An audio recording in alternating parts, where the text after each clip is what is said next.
एकदम झटपट बनणारी आणि अगदी सोपी अशी चिकन ग्रेव्हीची रेसिपी आहे ही. तर चला पाहूयात कशी बनवायची. ओल्या खोबऱ्याचं वाटण बनवणार आहोत आपण इथे. खोबरं जे आहे ते बारीक थोडंसं चिरून घ्यायचं. अदरवाईज मिक्सरच्या भांड्यामध्ये तसेच राहतात मोठे मोठे तुकडे.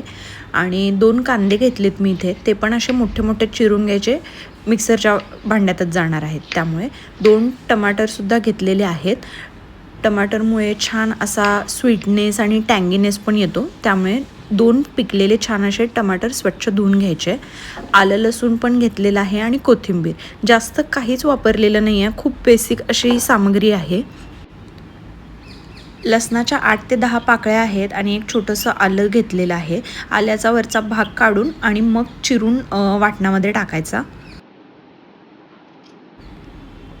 त्यानंतर बारीक चिरलेलं आपलं खोबरं ॲड केलेलं आहे आणि तीळ आणि जिरे यांचं प्रमाण सेम ठेवायचं. 1-1 चमचा घेतलेला आहे मी इथे आणि वाटण छान आता करून घ्यायचं.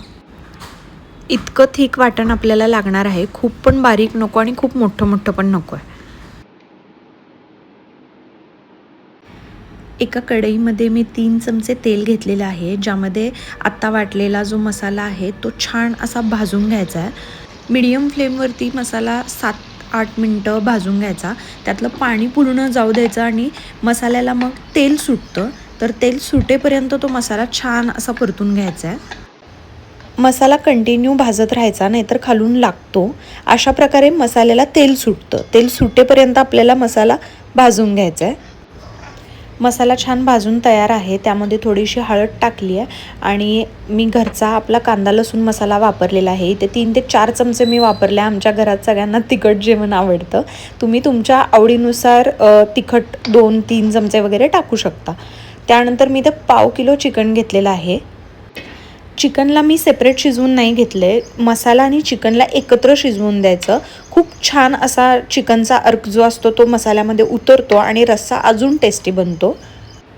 वाटण आणि चिकन छान असं एकजीव करून घ्यायचं. जर तुम्हाला सुक्कं चिकन पाहिजे असेल तर थोडंसं पाणी टाकून तुम्ही चिकन शिजवू शकता, पण मला इथे रस्सा करायचा होता, त्यामुळे मी एका भांड्यामध्ये गरम पाणी करायला ठेवलं होतं. आणि तुम्हाला जितका रस्सा हवा असेल तेवढं पाणी ॲड करायचं आणि चिकनला छान शिजू द्यायचं.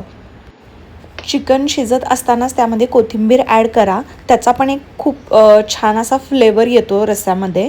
आणि थोडंसं झाकण वगैरे लावून एक 8 ते 10 मिनटासाठी चिकन शिजायला ठेवा. कुकरमध्ये आपण नाही करत आहोत, त्यामुळे एक 10 मिनटं तरी लागतील आपल्याला.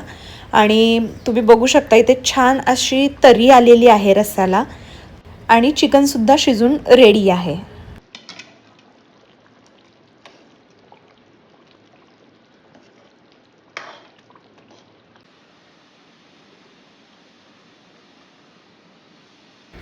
रेसिपी आवडली असल्यास व्हिडिओला लाईक जरूर करा आणि अशाच झटपट रेसिपीसाठी चॅनलला सबस्क्राईब देखील करा.